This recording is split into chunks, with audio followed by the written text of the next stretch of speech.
18,000 people at St George's Park in Port Elizabeth for the first Yellow Pages one-day international.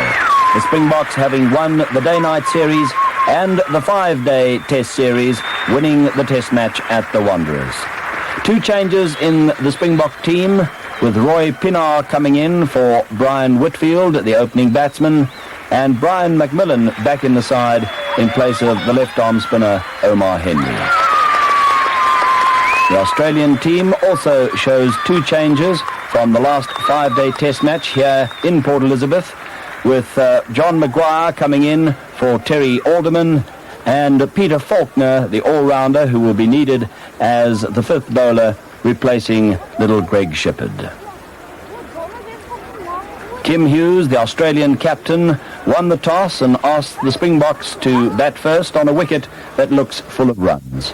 Jimmy Cook, as usual, opening the batting, the only South African to have scored over 1,000 runs in unofficial one-day test matches, his highest score being 131 against the Sri Lankans. In Pretoria, that was in the 1982-83 series. Rodney Hogg, first ball of the match to Jimmy Cook, and Cook immediately into his stride with a very fine shot for 4 runs, just back with a square.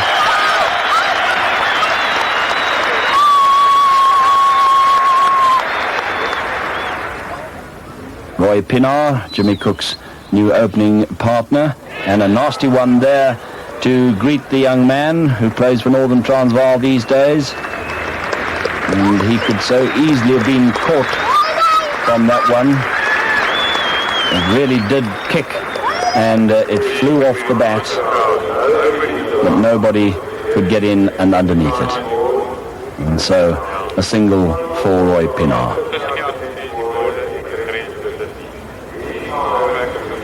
Big Rod McCurdy. And a strange-looking shot so early on from Jimmy Cook. He's not going to get 4 runs from it, but they'll turn for the third. Good running.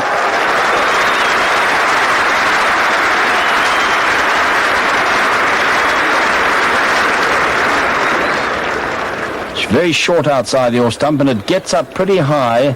He didn't really bring off the pull there.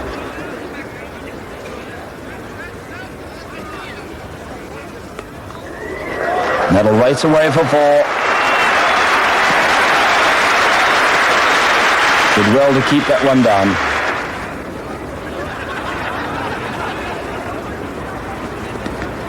What a nasty one there from Rodney Hogg. He certainly can generate a bit of pace and lift when he puts his back into it. And that one didn't hit him on the head, but as he was taking evasive action, off came the helmet.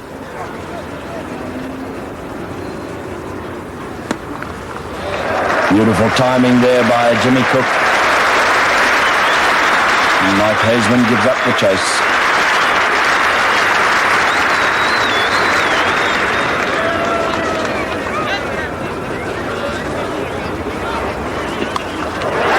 A magnificent shot by Roy Pienaar. Umpire Willie Richard signalling maximum. He picked it up so early.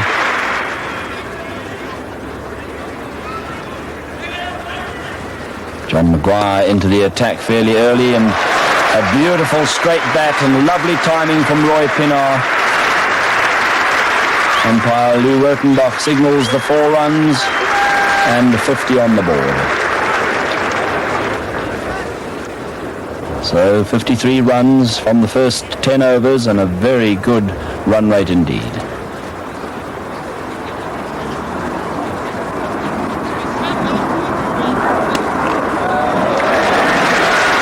Four more, just in front of square.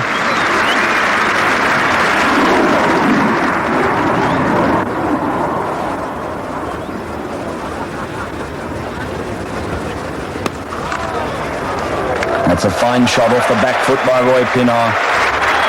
Just beating Rodney Hogg in the covers.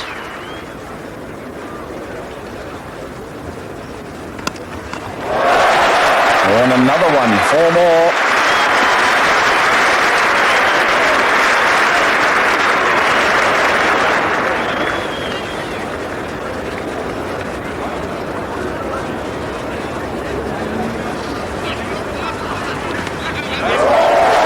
Bit of an outside edge there. There will be 4 more runs, 2 fours in a row off McCurdy.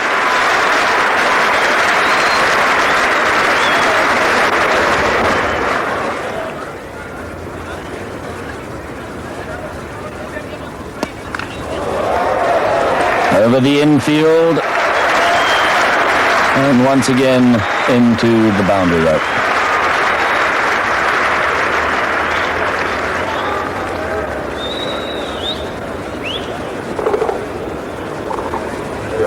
Hitting it on the up here, Jimmy Cook. Turning the bat and away for 4. Peter Faulkner, the medium pacer. Ooh, and a good delivery there, and Jimmy Cook was a little bit lucky to get away with 4 runs there. Keeper Rickson might have gone for that. And that'll be 50 for Jimmy Cook.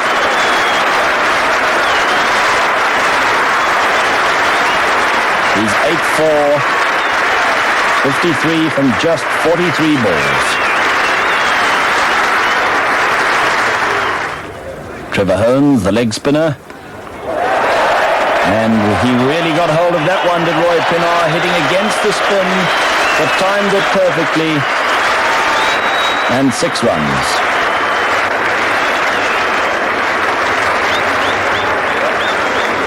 Down on one knee, crossed the line, but he really got hold of it. And with 20 overs gone, the Springboks 116 for no wicket and going along at a merry pace.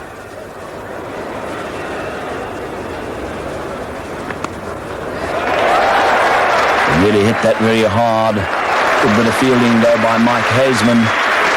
Restricted to 2 and they had to scamper for the second.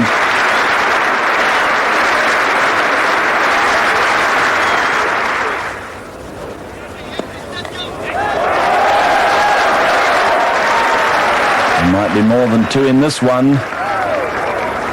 Holmes doing well to cut it off. And back for the 3rd.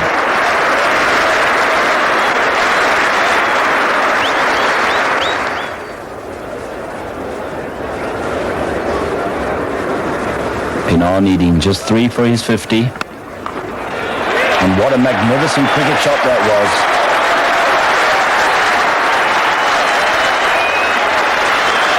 Four fours and 2 sixes. Only 71 balls for his 51.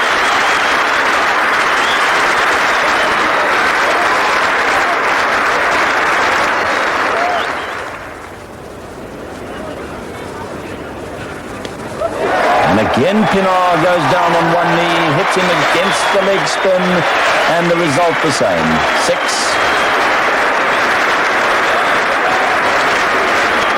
How well he's playing, his young Roy Pinnar. Kepler Wessels introduced to the attack, a bit surprisingly. Well up to Pinnar and away for 4 runs through the covers.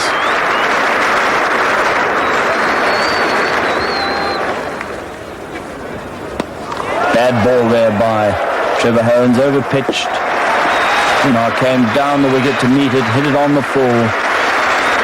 And 150 on the board for South Africa. And we're not even halfway through.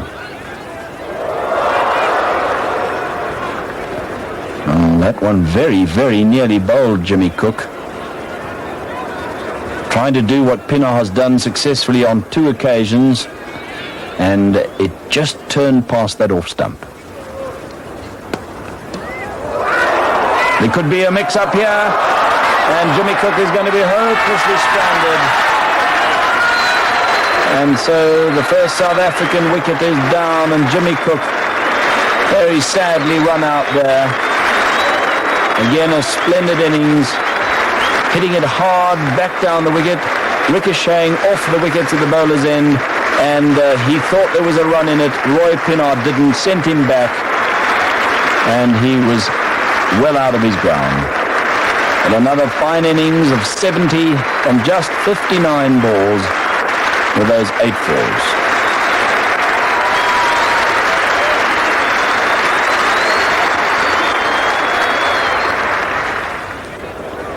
Peter Kirsten taking guard. His top score in unofficial one-day cricket, also against the Sri Lankans, 100, which was at this ground in 1982-83.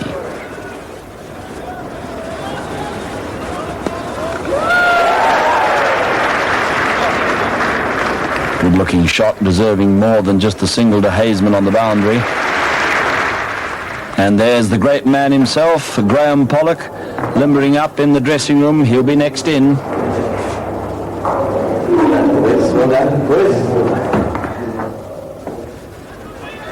Roy Pinar, who made 6 and 2 in his first 2 innings for South Africa. That was in the last tour, but he's gone here, caught by Trevor Holmes.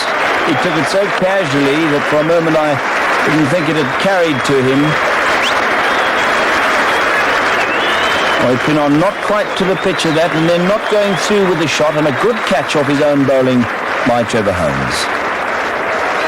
But what a fine innings it has been by Roy Pinar in his third match for South Africa. 6 fours and 3 sixes, and he's 74 from just 87 balls.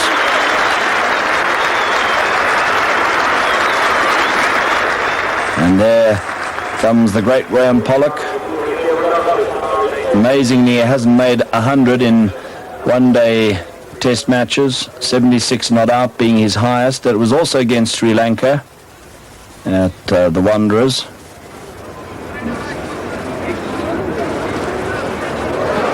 Peter Kirsten just helping that stray delivery down the leg side from Kepler Wessels, helping it on its way to the boundary. Amazing looking shot there by Peter Kirsten.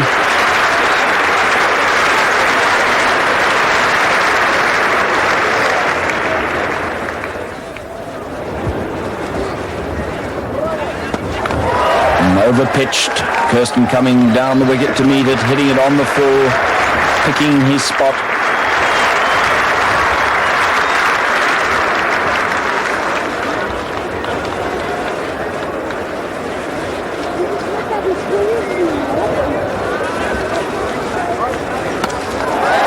Almost the same place, different shot, this time hitting it on the half volley, but the runs are really beginning to flow now.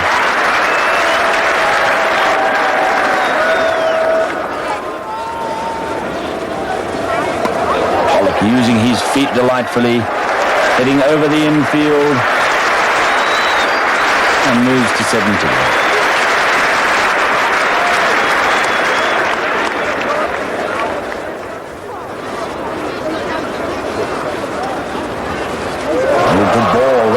Trevor Holmes, that was the googly to the left-hander, but Pollock kept that back foot in his ground. Just as well he didn't come down the wicket to that last delivery. He would have been stumped by Rickson, but certainly read that one correctly. And 200 comes up on the board. 35 overs gone, and a run rate of almost 6 runs to the over. John Maguire back into the attack. And that was hit very hard by Peter Kirsten. Maguire just got a hand to it. Would have been a marvellous catch, reflex catch if he'd held on to it. Kirsten really hit that very hard. That must have hurt.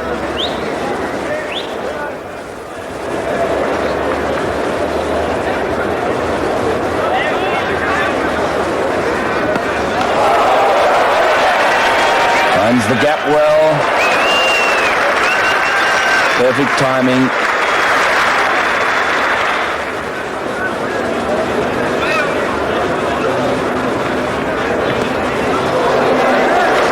This one is down to fine leg, and there's no one there. 2 fours in a row, and the runs are really coming for Peter Kirsten.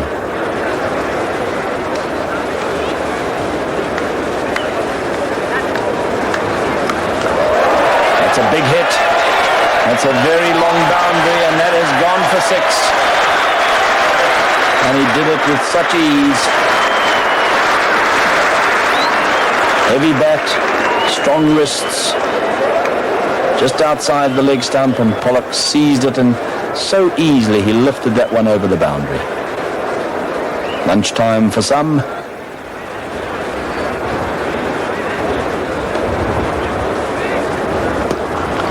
What an amazing shot. 4 runs off his back foot, and that brings up his 50. 7-4, only 57 balls for 52 runs.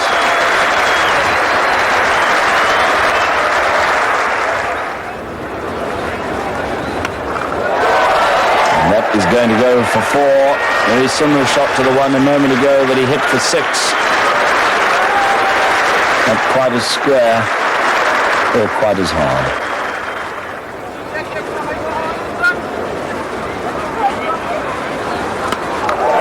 Tries once more to loft it, but he could be caught this time.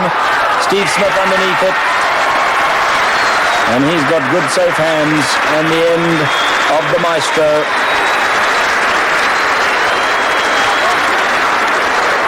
The shot just a little bit too early here, and lifting it very high, trying to hit it on the up. And Steve Smith judging the catch to perfection. 4 fours and that 6. 43, just over an hour and only 45 balls.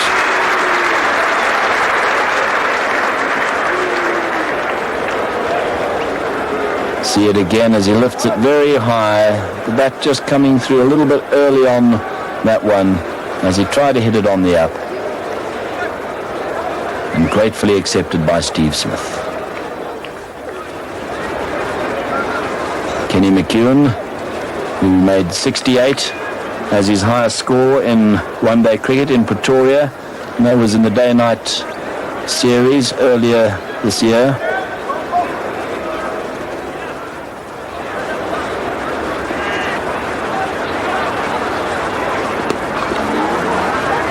McEwen will have to scamper. An appeal, but he was home, and that good bit of fielding results in an overthrow, which is travesty of justice. And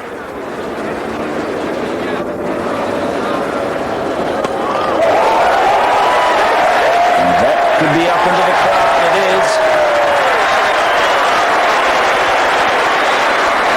McEwen not having much time to settle in and have a look at the bowling, having to play his shots almost immediately, and how well he picks that one up. Rodney Hogg, a veteran of 71-day test matches for Australia, official, and he could have had his man there, Kepler Wessels, I think it is, out there, who let that one get away. Kirsten again, that left leg of his away to square leg and off the back foot, lofting it up, and a very difficult chance here for Kepler Wessels. Got his hands to it and just couldn't hold on. So 5 overs remaining and a run rate of 6.2. That is certainly some going.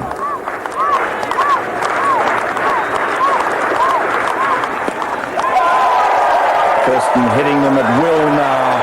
He's seeing it so well, he's timing it so well, and he's really lambasting the bowling wherever it might be pitched.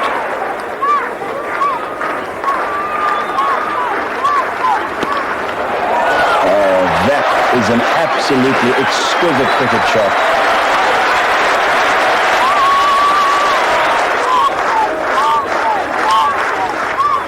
And 4 more down the fine leg.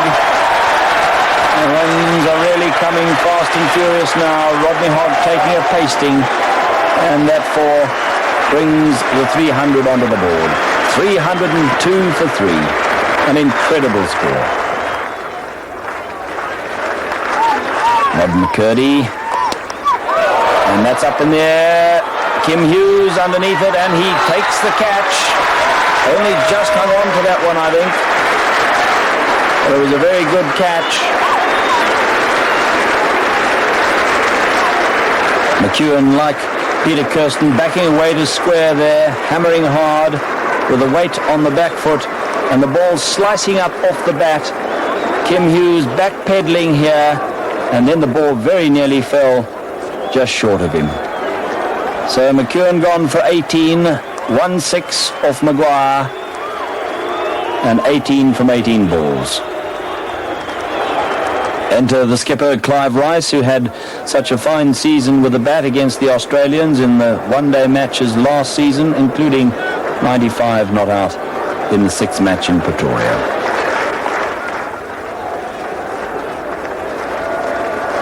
Big Rod McCurdy to Peter Kirsten, and what a magnificent shot there by Peter Kirsten. Square away on the offside for 4.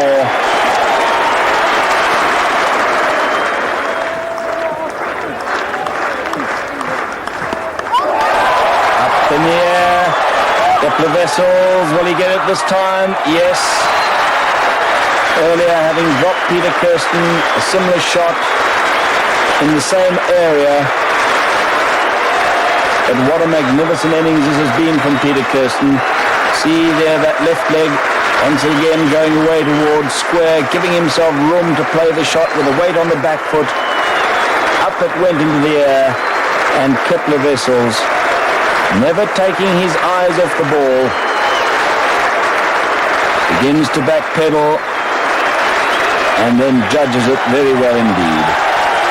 87 with 12 fours, and he faced only 79 balls. Big hitting Garth LaRue, who will be looking to try and push the Springboks to a new record for a 50-over match. 323 for 2 the Australians made against the Sri Lankans in Adelaide in 1985. And a couple of lusty blows from either Rice or LaRue. And the Springboks could get that target, but that one's not going to carry far enough. John Dyson makes the catch. Arthur Rue not having an opportunity to have a look at the bowling. He had to start hitting straight away, and he didn't quite get hold of that. Dyson moving in very quickly from the boundary at long on, and LaRue out for 1. 313 for 6. Another 11 runs wanted to break that world record.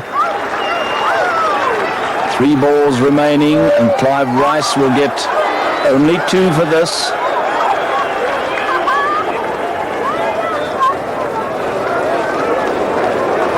Omar Henry.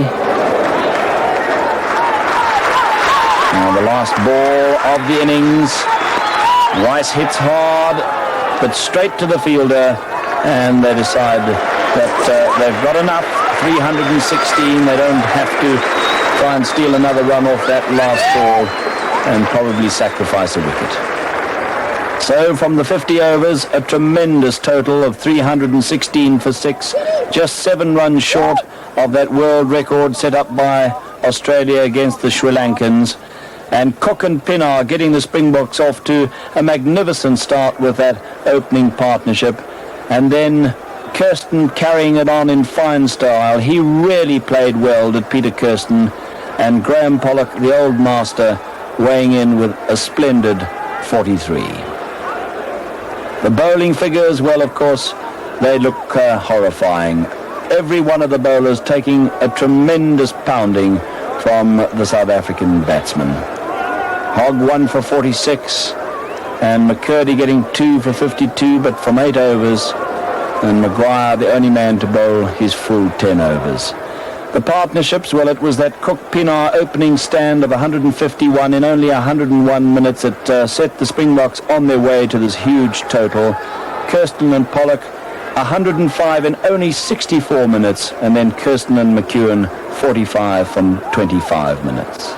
The New South Wales pair of Steve Smith and Dyson to open the batting for Australia. Smith, who scored 200s in official one-day cricket for Australia, including 117 against New Zealand. And his best against the Springboks in unofficial one-day cricket, the 70 he made in Pretoria last season. Young Alan Donald in his second match for the Springboks to Steve Smith. short outside the off stump, and Steve Smith off the mark with a splendid four, just back with a square. John Dyson, who's played 29 times for Australia in official one-day cricket, has made 4 50s. And against the Springboks in unofficial one-day cricket, his best was 115 in the 6 Yellow Pages one-day match in Pretoria last year. Garth LaRue to bowl to him. Oh, and a lucky 4 runs there.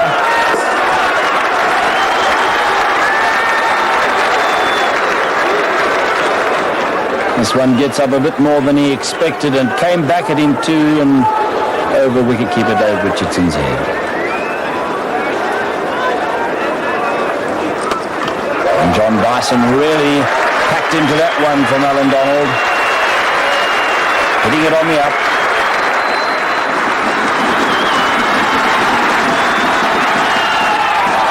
And he's going to have to hurry here. And he's run out. Steve Smith cannot believe it. He thought he'd made his ground. So he stops a second time to look back at the umpire. And a very disgruntled man, he leaves the field. Dyson driven onto the back foot here. Just dabs it down in front of him and sets off almost immediately for the run. Steve Smith hesitates for a moment. He was a bit late in starting. And as the ball comes in and hits the wicket, Smith is just out of the picture, so difficult to tell. But run out for 18, 3 fours, faced 20 balls, 33 for 1. And enter Kepler Wessels, who's played 54 times officially for Australia, made 1 century, over 1,700 runs, and he's best against the South Africans in unofficial one-day cricket, the 75 he made in Pretoria in the day-night series earlier.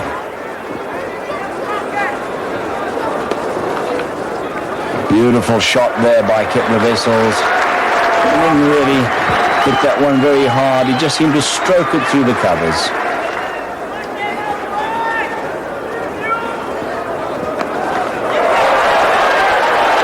Didn't really get hold of that all that well, but it's good enough to go for 4. And 50 to the Australians. Ryan McMillan back in the Springbok team. And that might have been a chance there to Dave Richardson. A very sharp one. Yes, he definitely gets the outside edge. And Richardson did get a glove to it. Would have been a magnificent catch if he'd pulled it off. Hugh Page to Dyson. And that was sweetly struck.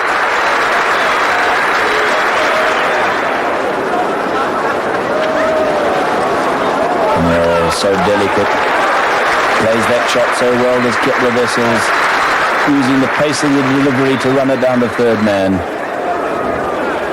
So 15 overs gone, and the Australians a little behind the Springbok run rate.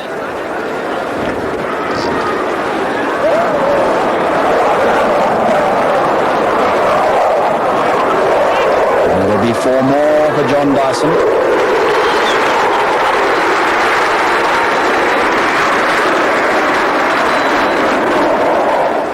Hugh Page. And that's well struck.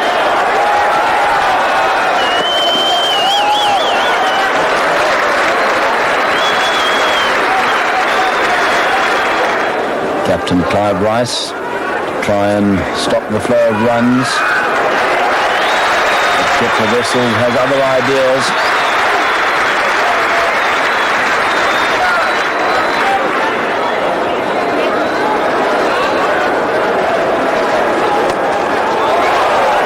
And that'll be 4, and it'll bring up Dyson's 50.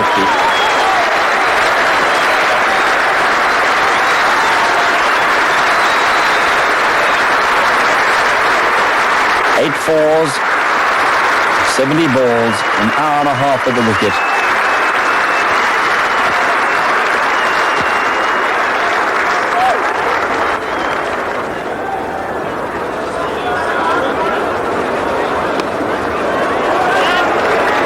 This could be 4 runs. No, a very fine stop by Alan Donald. And he restricts it to 2. So the halfway mark, and the Australians well behind the South Africans.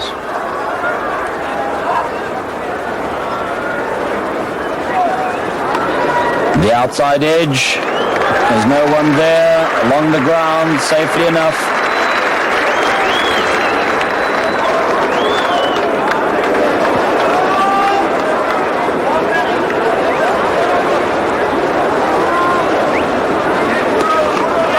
A lot of bottom hand in that shot from Kepler Wessels off the back foot.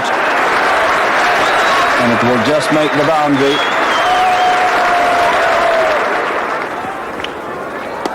Dyson opens his shoulders and it's straight into the hands of Brian McMillan.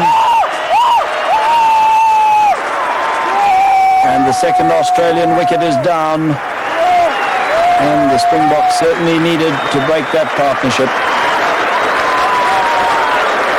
Dyson opening his shoulders here, not quite getting hold of it as he was hitting it on the up and straight into the hands of McMillan at long off. 9 fours. Just over 2 hours at the wicket and 97 balls for his 69.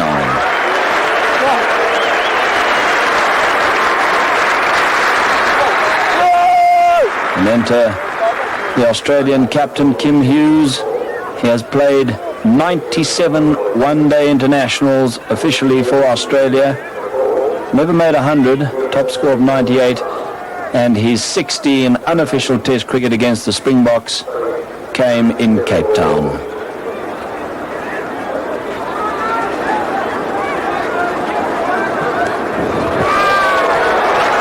And that will be enough for his 50.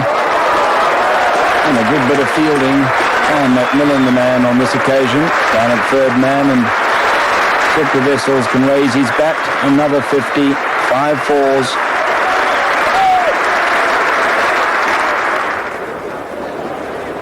Roy Pinar, just medium pace being used, and Kim Hughes coming down the wicket to meet him and hitting that square away on the offside. What a great cricket shot.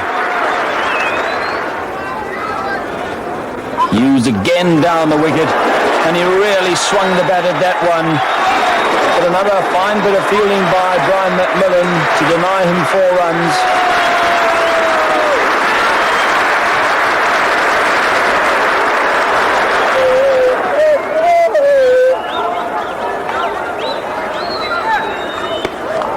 Once again, Kim Hughes uses his feet to the medium pace of Pinar, and this time hits him back over his head for 6. And now with Hughes in full flight, the Australians are catching up after the 35 overs.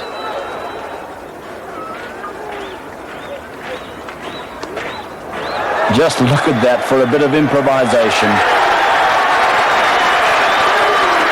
And the result is maximum.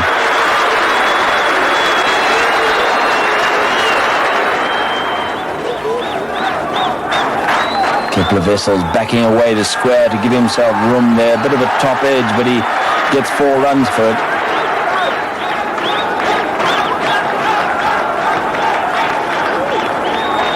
And Kim Hughes again going down the wicket to the quick bowler Hugh Page, and lucky to get an outside edge that flies safely for 4.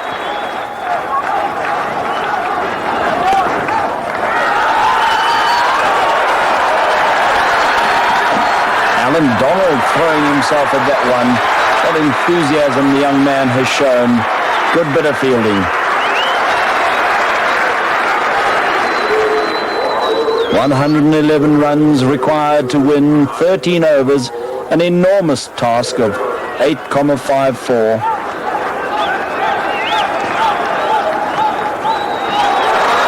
Kepler Wessels did well to get that one away. And some of his teammates enjoy that. Greg Shippard and Steve Smith.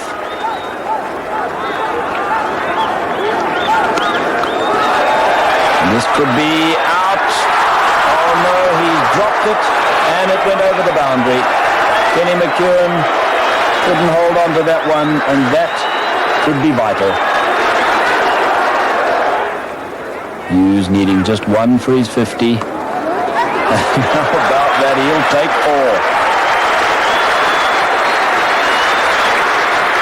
Amazing shot. Just 35 balls, 3 4s and 2 6s. Exhilarating stuff from the Australian captain. 10 overs remaining, and look how the Australians have caught up in those comparative scores. And Kepler Wessels is not going to be outdone by his captain, showing that he's got all the shots too.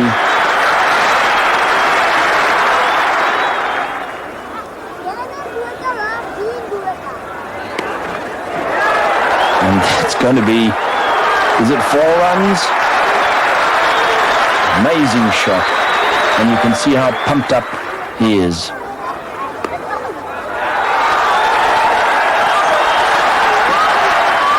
And that will put Kepler Wessels just 1 away from his 100.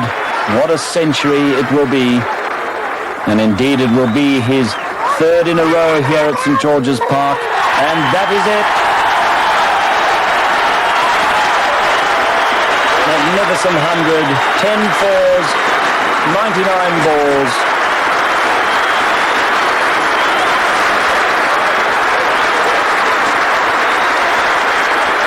Tim Hughes absolutely delighted with him and his teammates on their feet.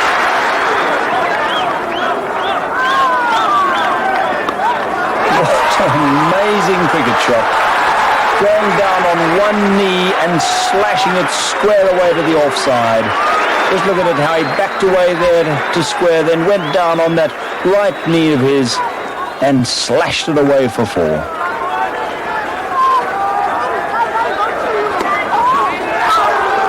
They'll have to rush here, and Kim Hughes, the Springboks, believe that they might have had him there, and thoughts of stealing an overthrow, but Kim Hughes was just home. You can see it again. The Wessels did well to keep that one out from the block hole,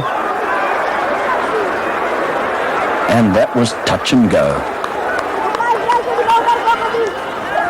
And this time just flicking it off his pads. He's got all the shots, this man. And that's high up into the crowd. Big hit by Kepler Wessels.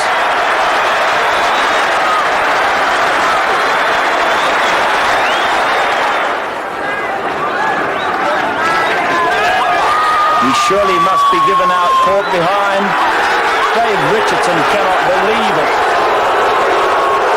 It looked as though Kepler Wessels was on his way. You see how he backs away to square, and there seemed to be a huge deflection there into the hands of Dave Richardson. So 5 overs remaining, and the Australians have now gone ahead of the Springboks in the competitive scores. The Australians need 30 runs to win. And that's another great shot by Kepler Wessels. And Kenny McEwen allows it to slip through for 4.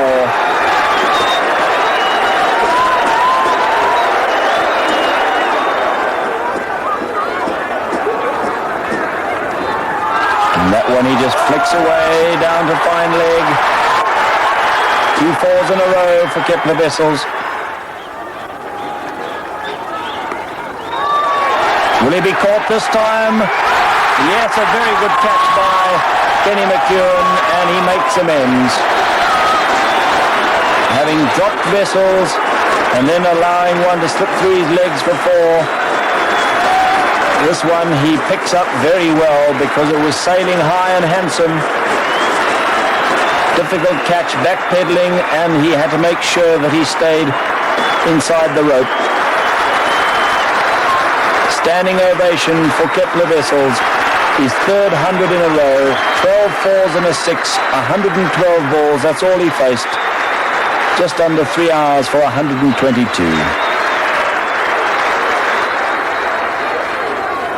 Peter Faulkner, the man from Tasmania. His 37 came in Pretoria in the day-night match.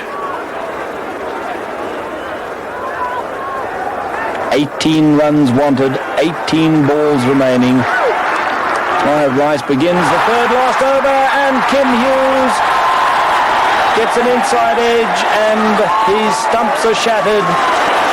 And that's the one the Springboks wanted if they have any hope at all of pulling this one out of the fire. A mighty swing by Kim Hughes. He was so pumped up, the adrenaline was going. 7 fours and 2 sixes, facing only 57 balls for his 83. What an innings. One of the finest I certainly have ever witnessed. And this huge crowd at St. George's Park loved every moment of it.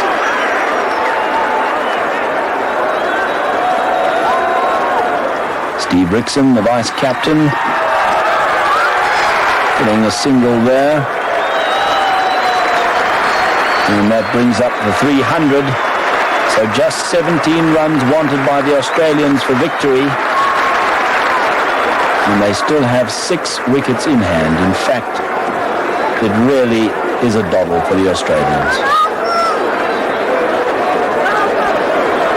Peter Faulkner, who's a big hitter, he can really climb into the ball. We're into the third last over.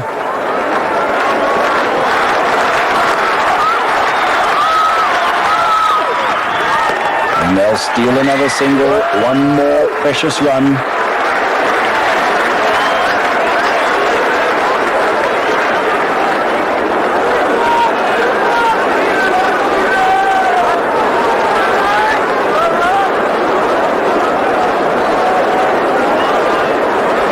Runs wanted now, 15 balls. The important thing, though, is that the Australians have 6 wickets in hand. And that is what is always required in a tense situation like this. They were a bit hesitant, and Clive Rice there misfielding off his own bowling, and they steal yet another single.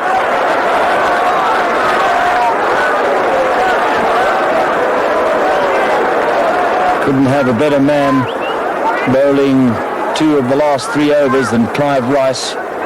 So vastly experienced in these sort of circumstances. Played many limited over games for Nottinghamshire, his English county, and as well, of course, for Transvaal. Faulkner swings at that. It's up in the air. Pollock underneath it, and he's got him. And this match is not over yet. Very well judged catch by Graham Pollock. It was a short delivery from Rice, and Faulkner went to pull it, took his eye off the ball a little bit there, and up she went. And Pollock took it well. So Faulkner out for just a single. 302 for 5.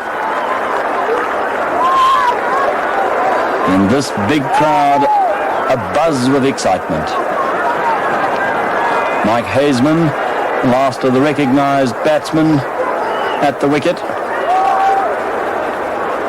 to join Steve Rickson, the wicket-keeper. Surprising that Rickson came in ahead of Haseman, as did Peter Faulkner, of course.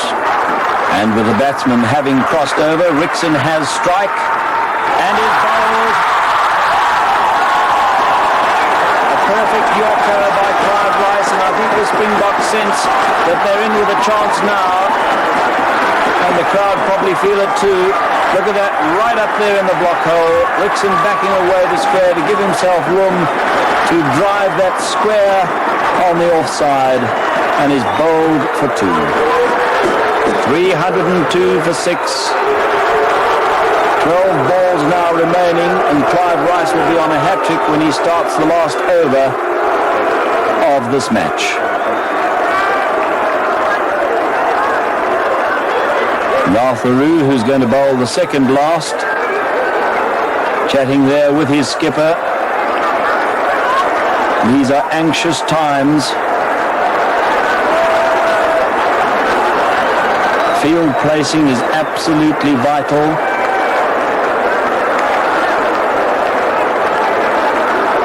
And they will take their time. Another very experienced cricketer, Garth LaRue, so many seasons in English county cricket and with Western Province. About to start his 10th and last over.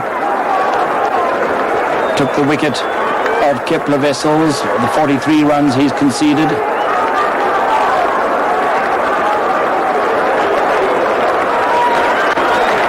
What excitement now at St George's Park. 15 runs wanted, exactly 2 overs, 12 balls remaining. There's the first of them, and they'll get a single. We'll wait to see if it was a leg by or not. No, umpire not signalling, so a run to Haseman.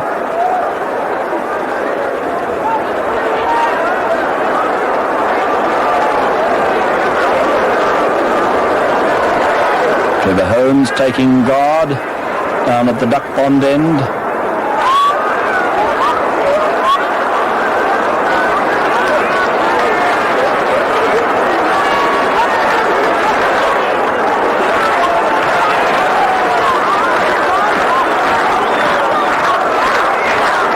Field is spread wide. There's 3 men looking after the single, 2 away to the offside, 1 at mid-wicket. And it's the man at mid-wicket who picks up the catch. It's Graham Pollock again. And now there is joy in the Springbok camp. Trying to force it on the up there, having just come in Trevor Holmes and hitting it into the hands of Graham Pollock, and the unfriendly little duck marches into place. 303 for 7, and now only 3 wickets in hand, and suddenly this whole game has switched.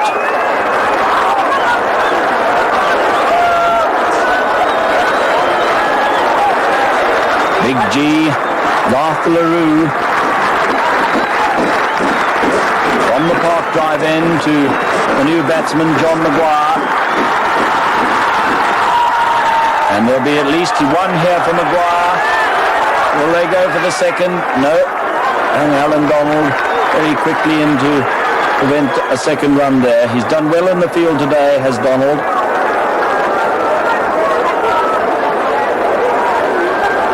So now just 13 runs wanted, but only 9 balls remaining, and just as important, only 3 wickets in hand.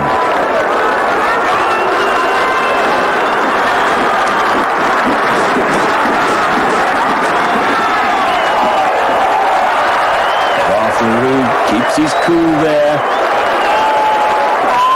Experience telling, if he'd have had a shy at the wickets at the bowler end and he'd missed, there would certainly have been an overthrow.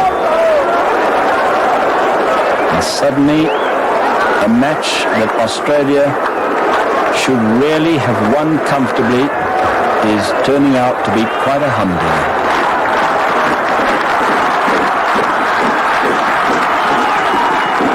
There'll be a couple here for Mike Haseman.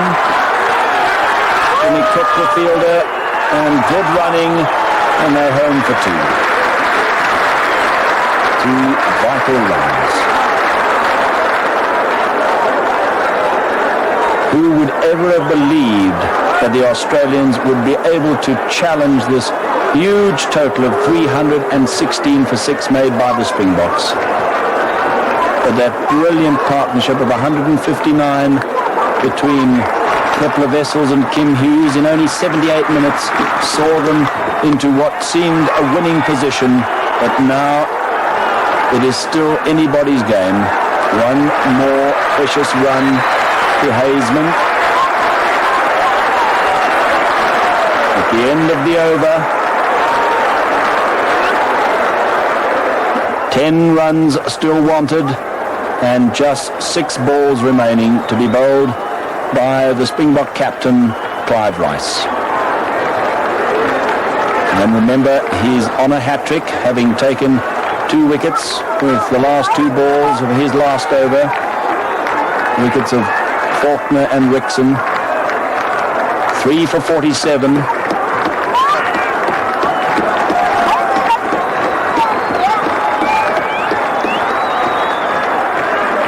Two batsmen confer in the middle of the wicket.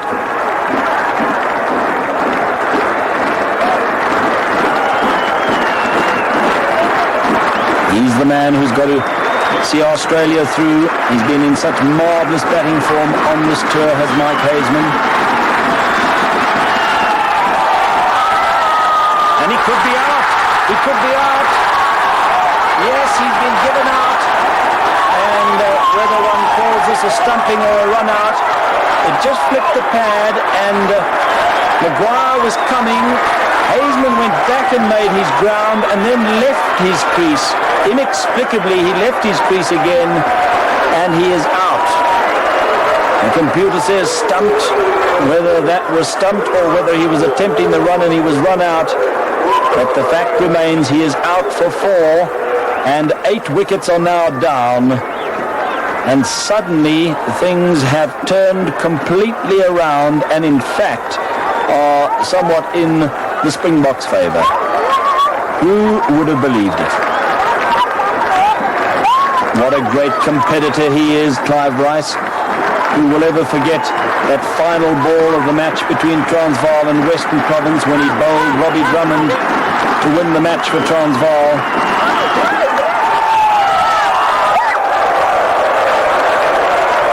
No runs coming from that delivery, with Rod McCurdy getting into a bit of a tangle. And of course that makes it all the more difficult now for Australia.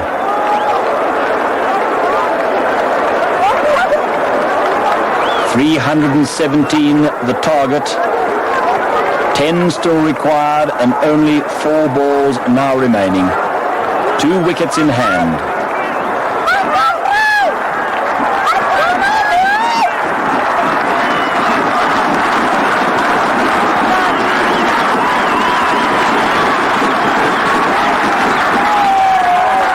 It's a full toss, and McCurdy gets it away.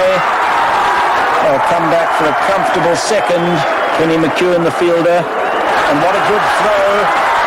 But he's going to be penalised. That's a bit of a travesty of justice there. Such a fine bit of fielding. And it ricochets off the wicket, and they get 1 for the overthrow. So 3 vital runs.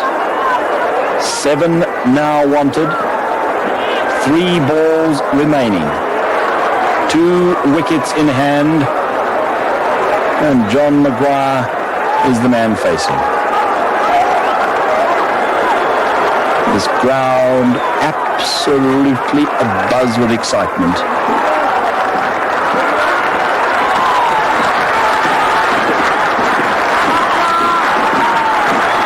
Now they begin the applause in support of Clive Rice as he moves in to Maguire. Bowled in.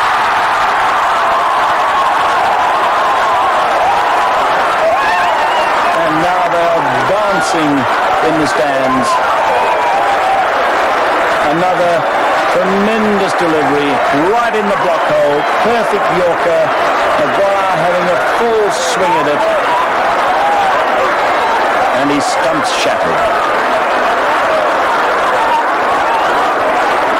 310 for 9. And the Australians, it would seem, have blown it.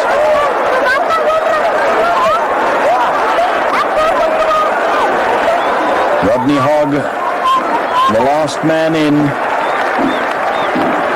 And although he's played 71 one-day internationals for Australia, officially 70 5-day test matches, he has no great pretensions as a batsman.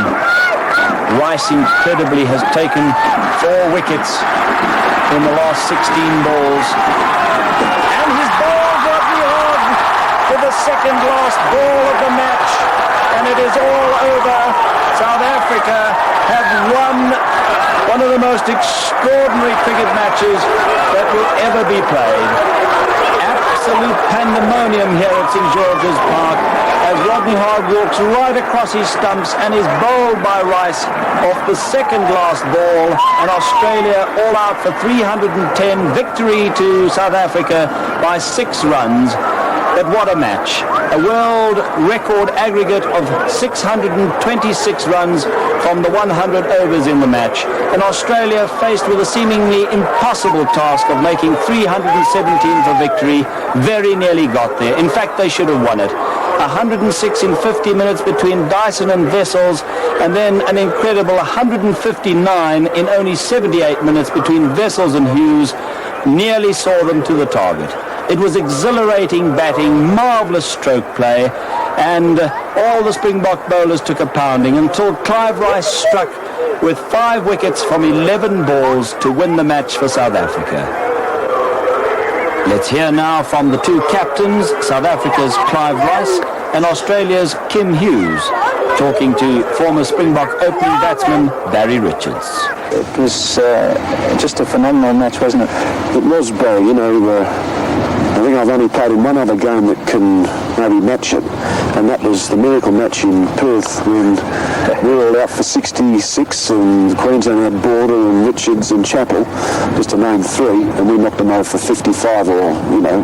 But to get 316 and then go out and be in a situation where you've lost 7 wickets for 11 runs or whatever that must be and lose it by only 6 is just, I mean, you never ever get that again in another decade. There was only one other game that I've played in that is at a similar sort of situation. That was actually against you. That's versus Hampshire, where we got 118 in the Sunday League game, and you fellows were about 103 for 1 with Gordon Greenwich at the crease, and we had no price.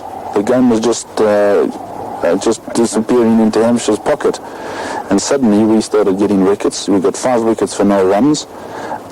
The kit was amongst the pigeons, and you fellows lost by 2 runs. You got there, you'd felt that everybody had been talking about the one-day international for a long while. It was Pollock's last game, and after he'd scored so well, batted so well in the 5-day test match, you know, you got there was a real buzz, you know, it was a real big happening day, and they're hanging from the from the chandeliers. And it was a magic, you know, it really turns you on as a player. What was your feeling when you were running up to bowl those last few overs? Well, it was quite important that we had Kim Hughes and Kepler Wessels out. If we got them out, I knew we had a chance. Just because when I'd gone out to bat, I'd had about, I think, 3 overs to go when I got to the crease. I found it quite hard to get the ball away straight away, unless till you got used to the pace of the wicket. You needed a little bit of an opportunity to get used to that pace, and I knew by getting them out, suddenly we had batsmen coming in who were going to need the same sort of opportunity. We got Kepler out, and then the next over we got Kim Hughes out, and then I knew that particular situation was going to exist in all the other batsmen. But the batsman had been sitting on the side had been watching Kim play the most unbelievable innings you've ever witnessed, because he was walking away, hitting it on the offside, walking inside it, flicking it on the leg side. A brilliant performance. I can't say I've seen a better innings than that. So now they think they can come in and play the same, because that's how it's been, what they've witnessed out there. This is how you can play. No, there was no chance of doing that. You actually had to then start again, and suddenly we had the cat amongst the pigeons, and then you couldn't play like Kim, and you had to. They were now running out of overs. The pressure was on them. We needed 20 off 24 balls. You know, well, it's with 8 wickets in hand. With 8 wickets in hand, and you're thinking, God, you know, don't get out. Even with 2 overs to go, we're only 5 down and only needing 13 or something. And the fellow saying, God, I hope we don't mess it up now. And I said, look, we've got 5 wickets left and only 2 overs to go. Surely we can, you know. I don't blame you if you lose 2 or 3, but don't lose 5, you know. But I tell you, there's a lot of blokes not wanting to watch. I wouldn't have liked to win on your bus going home that evening. I think a scriptwriter couldn't have done better.